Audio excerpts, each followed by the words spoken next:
Hello everyone, अस्सलाम वालेकुम, नमस्ते, सत श्री अकाल, जय श्री राम। कैसे हैं आप लोग? आई होप आप लोग बिल्कुल ठीक होंगे और मैं भी बिल्कुल ठीक हूँ, एकदम बढ़िया। हमेशा की तरह आपके लिए आज की वीडियो लेकर आई हूँ। वीडियो है ISRO and NASA joint launch world most expensive and technological satellite NISAR. सो इस वीडियो को हम लोग देख लेते हैं कि कैसी होती है। यस, पहली बार वीडियो देख रही हूँ तो चलते हैं, देखते हैं एक साथ ये वीडियो। वीडियो पूरी देखिएगा और बीच में हम लोग गपशप भी करते रहेंगे तो ताकि वीडियो जो है वो बोर ना हो। तो यस, चलते हैं वीडियो की तरफ, रिएक्शन देते हैं। So let's start. 1 2 3 गो।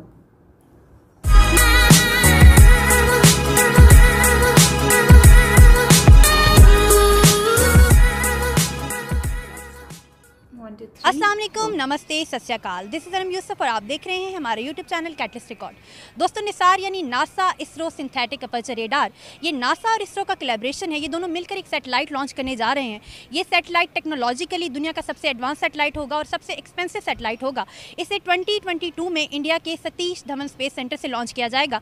इसका फ़ायदा ये होगा कि अर्थ पे होने वाले जितने भी क्लाइमेट चेंजेस है ये उसको मॉनिटर करेगा, उसको डिटेक्ट करेगा, जैसे volcanic eruption, land sliding, glaciers का पिघलना या जितने भी इस तरह के क्लाइमेट चेंजेस हैं ये उसको डिटेक्ट करेगा। और इसका फ़ायदा हमें ये होगा कि इन क्लाइमेट चेंजेस को डिटेक्ट करके हम ऑलरेडी इसके लिए प्रिकॉशनरी मेजर्स ले सकेंगे।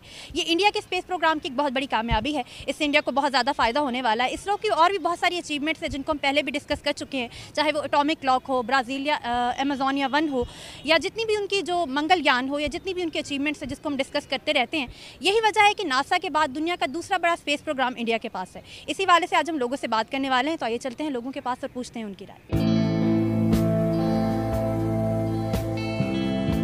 अच्छा सर, ये बताएं, जो नासा है वो इंडिया की जो स्पेस प्रोग्राम है इसरो है उसके साथ कोलैबोरेशन करके एक सैटेलाइट लॉन्च करने वाला है। तो ये इंडिया के स्पेस प्रोग्राम की एक बहुत बड़ी कामयाबी है। इस हवाले से आप क्या कहना है? आईफोन दिखा रहे हैं। इंडिया टेक्नोलॉजी में और लिटरेसी रेट में बहुत आगे है कंपैरेटिवली। पाकिस्तान ना बहुत आगे है। हम वहाँ नासा से पहले ऑलरेडी जो माइक्रोसॉफ्ट के बहुत बड़े प्रोजेक्ट लग रहे हैं, आईफोन के लग रहे हैं। दैट्स मीन्स वो टेक्नोलॉजी में दुनिया में तकरीबन कंपैरेटिवली यूएसए के बराबर है। तो पाकिस्तान तो इस दौड़ में बहुत पीछे है। अगर आप उसे इंडिया से कंपेयर करें तो हम उससे 300 साल पीछे हैं। तो हम उससे कंपेयर नहीं कर सकते। उसकी वजह है कि पाकिस्तान में जितने भी अदारे हैं जो टेक्नोलॉजी के लेवल के, उस लेवल के है ही नहीं, बिल्कुल नहीं है। हमारा उससे कंपटीशन बनता ही नहीं है। रिसेंटली भी आप अगर किसी भी प्रोजेक्ट में देखें, अभी ये जितने बड़े बड़े टेक्नोलॉजी कंपनी है, फॉर एग्जांपल ये माइक्रोसॉफ्ट है, माइक्रोसॉफ्ट के जितने नए विंडो लॉन्चेस हो रहे हैं वो सारे इंडिया के जो इन सिटी इन कंट्री में बन रहे हैं। सारे उनके जो इंजीनियर्स हैं वो सारे इंडियन हैं। पाकिस्तान में ऐसा कोई सीन नहीं है, पाकिस्तान में ऐसा अदारा भी नहीं है। तो मेरा नहीं ख्याल कि पाकिस्तान और इंडिया को इस जगह पे आप कंपेयर कर सकते। अच्छा सर, ये बताएं, जो नासा और इसरो है, यानी इसरो जो इंडिया का स्पेस प्रोग्राम है, ये दोनों आपस में कोलैबोरेशन करके एक सैटेलाइट लॉन्च करने जा रहे हैं जिससे क्लाइमेट चेंजेस को डिटेक्ट किया जा सकेगा। तो एक बहुत बड़ी कामयाबी है इंडिया की। इस हवाले से आप क्या कहेंगे? बिल्कुल ऐसे ही है, क्योंकि अभी space is a new horizon और अभी स्पेस ही के आपको पता है सैटेलाइट्स के थ्रू ही सारी चीज़ें मैनेज करी, वेदर इट्स डिफेंस और whether it's atmosphere. So it's a good opportunity for India. So यही कह सकता हूँ, because we are lacking behind it, because regarding SPARCO and regarding Pakistan institutes of space and technology जो IST है, वो तो कुछ भी नहीं कर रहे। सो अच्छी अपॉर्चुनिटी है एटलीस्ट साउथ एशिया के लिए। तो आपको क्या लगता है कि इंडिया जो स्पेस टेक्नोलॉजी में जितनी भी टेक्नोलॉजीज में उसमें बहुत ज़्यादा आगे जा रहा है, तो आपको क्या लगता है क्या वजह हो सकती है? 2-3 रीजंस हैं। एक तो रीजनल चीज़ है, क्योंकि आपको पता है इंडो पाक और चाइना को उन्होंने कैप्चर करना है मार्केट को, तो उसमें उनको मार्केट चीज़ें भी चाहिए, डिफेंस की भी चीज़ें चाहिए। And the other thing is, क्योंकि आपको पता है अभी दुनिया सारी स्पेस की तरफ जा रही है। सो अगर आपने स्पेस को कैप्चर किया तो लोग तो इस टाइम आपको पता है NASA is planning to land on Mars. तो ऑब्वियसली बात है, इंडिया बहुत बड़ी मार्केट है उनके लिहाज से भी।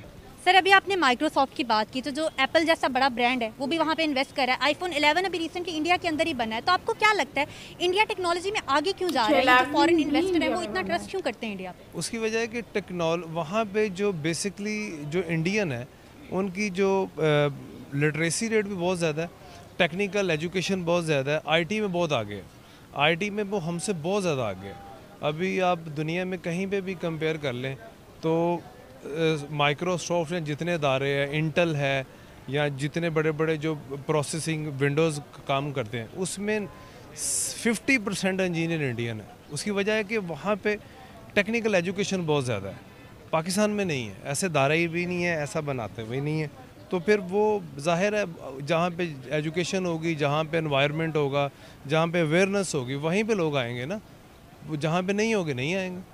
तो सर स्पेस प्रोग्राम जो होता है वो नेविगेशन के लिए बहुत ज़्यादा इंपॉर्टेंट होता है। जितनी भी सैटेलाइट्स जाती हैं या क्लाइमेट चेंजेस होते हैं, इन सब चीज़ों को डिटेक्ट करने के लिए बहुत इंपॉर्टेंट होता है। तो आपको नहीं लगता पाकिस्तान इस रेस में, क्योंकि टेक्नोलॉजी की ही वॉर है सारी, तो पाकिस्तान इस रेस में बहुत पीछे रह गया? पीछे है, बहुत पीछे है। उसकी वजह ये है कि यहाँ पे वैसे इंस्टीट्यूट ही नहीं है। आपका कोई इंस्टीट्यूट हो यहाँ पे जो लोगों को एजुकेट करे, लोगों को अवेयरनेस दे, तभी है ना। यहाँ पे बेसिकली आईटी के रेलेवेंटली कोई भी इंस्टीट्यूट नहीं है, प्रॉपर इंस्टीट्यूट जहाँ पे कोई आईटी इंजीनियर बने, आईटी के डिप्लोमा होल्डर हो या आईटी की डिग्रीज ऐसी हो जिसको वर्ल्ड वाइड आप उसको ऑथेंटिक कह दें। तो वो सारी चीज़ें इंडिया में है। मैंने आपको एग्जांपल दी है माइक्रोसॉफ्ट की, इंटेल की दी है, या जितने बड़े बड़े ब्रांड हैं, ये सारे ब्रांड इनके 50%, 70%, 60% इंजीनियर्स जो है वो सारे इंडियन हैं। अभी जो माइक्रोसॉफ्ट को होल्ड कर रहा है, जो इनका पैटर्न इन चीफ है, वो भी इंडियन है। तो इस उसकी वजह कि वहाँ पे इंस्टीट्यूट है, यहाँ पे है नहीं, यही वजह है। काफ़ी अच्छा है, क्योंकि हम यहाँ पे देखा जाए तो पाकिस्तान में तो ऐसा कोई भी नहीं है कि ऐसे स्पेस वगैरह में जाएं। तो ये अगर कोई इंडिया में ऐसे हो रहा है तो फिर काफ़ी अच्छा है, क्योंकि उनसे हमें भी फ़ायदा होएगा और काफ़ी अच्छा ऐसा हो जाएगा। अच्छा, जैसे अभी आपने बताया कि आप आईटी की स्टूडेंट हैं, तो टेक्नोलॉजी के लिहाज से, आईटी के लिहाज से भी इंडिया दुनिया में बहुत ज़्यादा आगे जा रहा है। तो आपको क्या लगता है कि टेक्नोलॉजी किसी भी कंट्री की जो तरक्की होती है उसके लिए कितना इंपॉर्टेंट होती है? काफ़ी ज़्यादा इंपॉर्टेंट है। आजकल जहाँ भी देखा जाए टेक्नोलॉजी के अलावा कोई भी काम नहीं है। हर जगह देखा जाए तो टेक्नोलॉजी है, उसके अलावा कुछ भी नहीं है। तो ये मैं यही कहूँगी कि काफ़ी अच्छा है ये भी। अच्छा, अगर स्पेस साइंसेस की बात करूँ सर, तो सर क्या आपको पता है पाकिस्तान का जो स्पेस प्रोग्राम है उसका नाम क्या है? अनफॉर्चुनेटली मुझे पता नहीं है, but I keen to know, मुझे जानना है इसके बारे में। तो सर जैसे आपको पाकिस्तान के स्पेस प्रोग्राम का नाम तक नहीं पता, तो आपको खुद ही अंदाज़ा होगा कि हम स्पेस टेक्नोलॉजी में कितना ज़्यादा पीछे हैं। तो आपको क्या लगता है कि स्पेस टेक्नोलॉजी में हम जो पीछे हैं, तो इसकी वजह क्या हो सकती है? लोगों को नॉलेज नहीं है और शायद वो इस तरफ आना नहीं चाहते या कुछ इस तरह का ही है। बट आजकल आपको पता ही है कि डिवाइसेस का दौर है। जस्ट वो यही जानना चाहते हैं कि उनके हाथ में हर चीज़ हो, बट ये उसके बैकएंड नहीं देखते कि भी इस बैकएंड में क्या हो रहा है, कैसे उन तक ये चीज़ आ रही है। इन प्रोज एंड कॉन्स तो यही हो सकते हैं। ऑब्वियसली बात है, सैटेलाइट में जाके देखें, be good and media and आपको पता है सारा मीडिया कंट्रोल होता है सैटेलाइट से। सो अगर उनके पास अच्छे सैटेलाइट्स हैं, जो कि ऑब्वियसली बात है, अभी भी आई थिंक जो एशिया सेट चलता है वो चाइना ही कंट्रोल करता है। सो जाहिर सी बात है, if you are on the sky तो स्काई इज़ द लिमिट। तो आपको क्या लगता है हम क्यों पीछे रह रहे हैं, या हमें क्या करना चाहिए स्पेस टेक्नोलॉजी को इम्प्रूव करने के लिए? फोकस नहीं है हमारा, कभी भी फोकस नहीं रहा स्पेस टेक्नोलॉजी। अभी भी मैंने आपको बताया ना, एक ही इंस्टीट्यूट है IST। सो स्पेस टेक्नोलॉजी उसमें अभी भी आप देखें तो रिसर्च बेस्ड कोई काम नहीं है। एंड इट्स वेरी सैड कि नासा में there is a great number of Indians working in NASA. Pakistani I don't think so, अगर है भी तो वो आपको पाकिस्तान से रिलेट नहीं करता ना, पाकिस्तान कभी वापस आता है। Credit goes to Fawad Chaudhry, थोड़ा सा काम हुआ है लेकिन उसे चांद देखने तक, उससे आगे तो अभी नहीं कुछ हुआ। तो आपको क्या लगता है टेक्नोलॉजी किसी भी कंट्री की जो को स्ट्रेंथन करने में या ग्लोबली उसका इमेज अच्छा करने में कितना अच्छा रोल प्ले करती है? I think technology is the key factor, क्योंकि आप देखें ना कि आप इस मॉडर्न वर्ल्ड में if you are lacking behind technology तो you can not go further. आप अगर स्पेसिफिकली स्पेस की बात करें तो स्पेस से ही सारी चीज़ें जुड़ी हुई हैं। मैंने आपको बताया ना, बीइंग सॉरी टू से, but being a military state and being a defensive state आपको बहुत ज़रूरत है कि आपका सैटेलाइट सिस्टम अच्छा हो, बिकॉज आप सारे रेडार सारी चीज़ें मैनेज ही वहाँ से करते हैं। So if you are not doing well in that, तो मेरे ख्याल से टेक्नोलॉजी एंड स्पेसिफिकली स्पेस तो ऑब्वियसली बात है, इट्स अ रेस। आप इस रेस में पीछे, हम पहले ही पीछे हैं, तो इट्स अ न्यू रेस। अब इसमें अभी से नहीं तैयारी करेंगे तो फिर पीछे रह जाएंगे। क्या आने वाले 5 सालों में या 10 सालों में आप कोई ऐसा बड़ा प्रोजेक्ट स्पेस टेक्नोलॉजी के हवाले से यहाँ देखते हैं? देखिए, ये प्रोजेक्ट होते हैं गवर्नमेंट लेवल के, आम आदमी की अप्रोच नहीं होती। गवर्नमेंट लेवल पे जब लोग इस पे काम करते हैं, गवर्नमेंट इसको फैसिलिटेट करती है, गवर्नमेंट इस पे तवज्जो देती है, फिर जाके ये अदारे खड़े होते हैं। ऐसे नहीं होता यहाँ पे तो सिंपल मास्टर्स कर लिया, BCom कर लिया, MCom कर लिया, इससे आगे नहीं है। टेक्नोलॉजी एक बिल्कुल डिफरेंट लाइन है। इसके लिए प्रॉपर गवर्नमेंट की सुपरविजन होना बहुत ज़रूरी है। जो इसको हेल्दी कंपटीशन में आने के लिए गवर्नमेंट को इस लाइन में इन्वेस्टमेंट करनी पड़ेगी, जो कि बहुत हैवी ड्यूटी है, टेक्नोलॉजी के लेवल्स की हो, तभी आप किसी से कम्पीट कर सकते हैं, अदरवाइज़ आप नहीं कर सकते। आई थिंक कि हमें इसके लिए स्टेप लेना चाहिए, और ये बहुत पहले लेना चाहिए था, थोड़ा सा लेट हो गए, बट देर आए दुरुस्त है। अच्छा सर, अभी आपने बात की, हम सब चाहते हैं हमारे हाथ में नई नई डिवाइसेस हो, यानी नई नई टेक्नोलॉजी हो, लेकिन आपको जैसे यहाँ पे लोगों को आईफोन को बहुत ज़्यादा शौक होता है, माइक्रोसॉफ्ट के बारे में हम पढ़ते हैं, तो आपको ये भी पता होगा कि माइक्रोसॉफ्ट और आईफोन जैसे ब्रांड्स भी इंडिया के अंदर इन्वेस्ट कर रहे हैं, यानी ये टेक्नोलॉजी भी इंडिया से बनकर आ रही है। तो आपको क्या लगता है, हमारे साथ का आज़ाद हुआ हुआ मुल्क है, तो वहाँ पर टेक्नोलॉजी इतना आगे जा रही है और हम कहीं भी स्टैंड नहीं करते? उन्होंने, आपकी बात बिल्कुल ठीक है, उन्होंने IT में बहुत ज़्यादा इन्वेस्टमेंट की है। IT में इंडिया के अगर आप बात करते हैं तो हर जगह मैंने पूरी दुनिया में, सऊदी अरब में, दुबई में, हर जगह काम किया है। मुझे जितना भी मैंने देखा है, इंडियन जो लोग हैं वो वहाँ पर सबसे ज़्यादा IT में सबसे आगे हैं। अगर दुबई की बात करें तो वो भी इंडिया के लोग माशाल्लाह काफ़ी ज़्यादा वो लोग कर रहे हैं। हमारे जो भी डिफरेंस है वो एक साइड पर, बट जो इफ़ेक्ट है वो एक्सेप्ट करना चाहिए। वो यही है कि वो लोग इस IT में सबसे ज़्यादा उनकी इन्वेस्टमेंट है, उनका इंटरेस्ट है, और इसी सिलसिले में हमें भी चाहिए कि हम भी अपना इंटरेस्ट शो करें। और डिवाइसेस वगैरह ये सारी चीज़ें हमें जब तक पता नहीं होगा कि बैकएंड में क्या हो रहा है, और हमारा उसमें जो भी स्टेप है जो हमें लेना चाहिए, वो बस हमें अब ये कि अब जो है जो भी डिफरेंसेस हैं उसको एक ख़त्म करके हमारा इसमें स्टेप लेना चाहिए। आज हमने लोगों से बात की, उनको इंडिया के स्पेस प्रोग्राम के बारे में बताया, तो उन्होंने इसको काफ़ी ज़्यादा अप्रिशिएट किया, और उनका कहना था कि हमें भी ऐसी पॉलिसीज़ बनानी चाहिए ताकि हम भी स्पेस टेक्नोलॉजी में आगे जा सकें। तो होप्स आपको हमारी आज की वीडियो पसंद आई होगी। For more good videos keep watching catalyst record.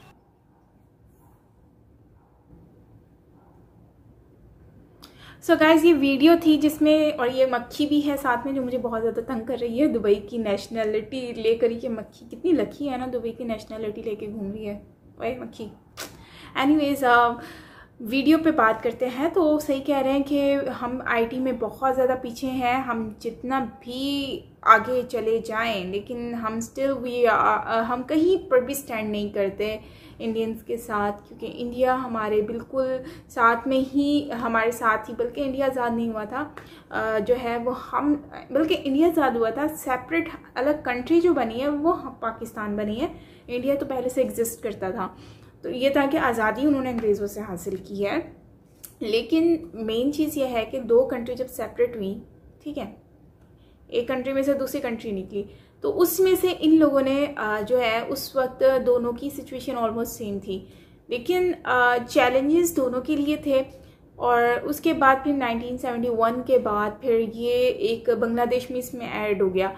Bangladesh के ऐड होने के बाद फिर ये तीन कंट्रीज़ हैं। खैर, बांग्लादेश को हम इनके साथ मिक्स नहीं कर सकते क्योंकि बांग्लादेश बाद में आया था, लेकिन इसमें बांग्लादेश को इसलिए मैं लिंक कर रही हूँ क्योंकि इन्होंने बांग्लादेश को तो नहीं लेकर आया, लेकिन मैं लेकर आ रही हूँ, क्योंकि बांग्लादेश एक ऐसी कंट्री है जो दोनों के बाद आई, ठीक है, काफ़ी टाइम के बाद आई, ऑलमोस्ट 30 साल के बाद आई है, 30 ईयर्स के बाद।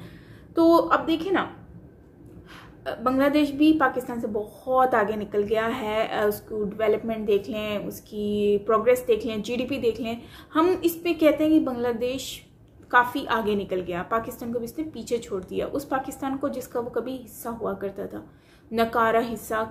मतलब समझे आप, नकारा जैसे माँ बाप का एक नकारा बेटा भी होता है ना, बच्चा होता है, तो सेम ये वही हिसाब है। लेकिन बांग्लादेश की मैं रिस्पेक्ट करती हूँ क्योंकि इन्होंने बहुत अच्छे से करके दिखाया और प्रूफ करके दिखाया, और हमेशा नकारा बच्चा जो होता है ना वो प्रूफ करके दिखाता है कि वो सबसे बेस्ट है।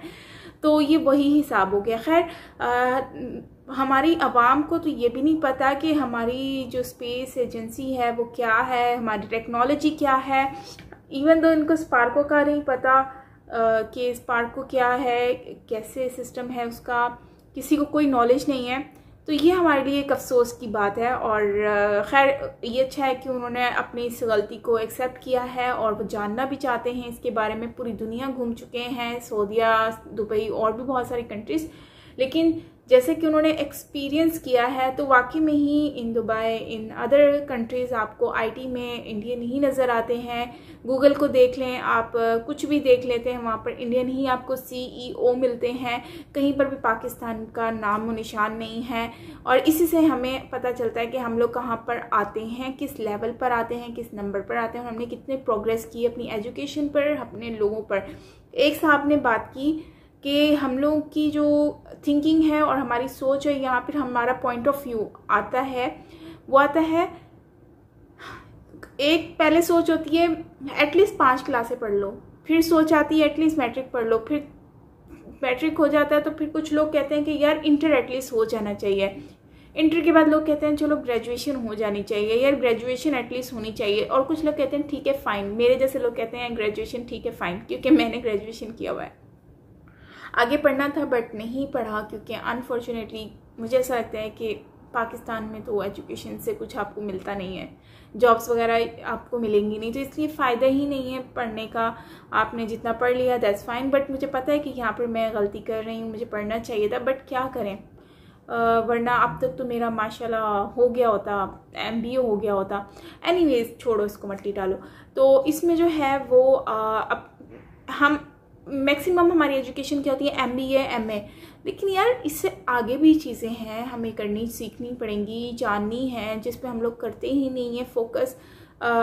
हम लोग खुद भी तो सुस्त हो चुके हैं, हम लोगों की एक मायूसी भी हमारे दिमाग में आ गई है, दिल में आ गई है कि यार कुछ मिलेगा ही नहीं, जॉब ही नहीं मिलेगी। हमारे जैसे पढ़े लिखे लोग तो आज बर्गर लगा रहे हैं, शवरमे लगा रहे हैं, तो रेस्टोरेंट्स चला रहे हैं। तो ये चीज़ें होती हैं, लोगों को इससे भी बहुत ज़्यादा डिसअपॉइंटमेंट होती है। और जबकि गवर्नमेंट अगर जॉब्स देती है एम्प्लॉयज़ को, और उनको देती है जो कि उसके हकदार हैं, ना कि सिफारिशों पे, तो फिर मुझे लगता है कि लोगों में उम्मीद आएगी पढ़ाई की, और वो चाहेंगे कि वो टेक्नोलॉजी और ये दूसरी चीज़ों की तरफ अपना इन्वेस्टमेंट करें, टाइम लगाएं। क्योंकि एजुकेशन यार हासिल करना ईजी नहीं होता, उस पर इन्वेस्टमेंट होती है, पैसा लगता है, लेकिन उसका अगर रिटर्न में नहीं मिलेगा तो फिर उससे तो अच्छा वो बर्गर है, वो बर्गर आपको कुछ तो देगा, है ना। तो ये सारी चीज़ें हैं। तो ओवरऑल भारत वाकई में ही बहुत आगे है हमसे, हम उससे कंपैरिजन करने का सोच नहीं सकते। और जो लोग करते हैं ये सोशल मीडिया पे लंबी लंबी छोड़ते हैं, तो ये मुझे लगता है कि फजूल की हैं, उन लोगों को कुछ और काम धंधा नहीं है, इसलिए वो बस ख्याली पुलाव देखते रहते हैं और बनाते रहते हैं और खुद ही खाते रहते हैं। तो यही सारी रियलिटी है जो कि इन लोगों को पता ही नहीं है। और कोरोना को जो है वो मास्क जो है वो घर में अरेस्ट कर रहा है, और ये लोग बाहर घूम रहे हैं। तो ये वही लोग हैं, सो इन लोग से तो बात करने की हम कुछ कह ही नहीं सकते। एजुकेशन में, IT में, डेवलपमेंट में, टेक्नोलॉजी में बहुत आगे है भारत। और इस चीज़ से मुझे खुशी होती है कि एटलीस्ट ये लोग कर रहे हैं अपना, और अपना नाम रोशन कर रहे हैं। अब हम भी कर सकते हैं अगर करना चाहें, लेकिन हम लोग करना ही नहीं चाहते। हम लोगों की नींदें ही पूरी 2 बजे होती हैं उठकर, और इसके बाद फिर खाना पीना होता है, और फिर आउटिंग होती है, और फिर सोना होता है। तो यही हमारी रूटीन है। So enjoy. मिलते हैं नेक्स्ट वीडियो के साथ। अपना ख्याल रखिएगा। अगर वीडियो अच्छी लगी तो प्लीज़ लाइक कीजिएगा, and don't forget to subscribe my channel. मैं हुसैमा पीज़ा, तो बाय।